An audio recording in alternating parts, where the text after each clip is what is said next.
তো আমরা এসলাম ঝড়খালি, সকাল 10টার সময় এসেছি আর এখন বাজে বিকেল 3:30। তো আমাদের মানে দেরি হয়ে গেল, সেন্টারে অনেক লোকজন ছিল, যেতে অনেক দেরি হয়ে গেল। মানে এত জোরসে খিদে পেয়েছে, কিন্তু কি করব, এই যে বিস্কুট কিনেছি, তাই রাস্তায় খেতে খেতে যাচ্ছি আমরা দুজনে। তো তোমাদের যদি কারো দয়া লাগে তাহলে একটু খাবার নিয়ে এসো আমার জন্য।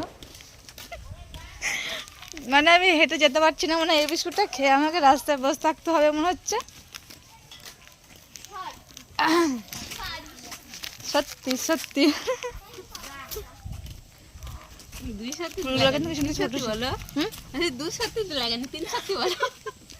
হ্যাঁ সত্যি। তো কে কে বিস্কুট খাবে চলে এসো।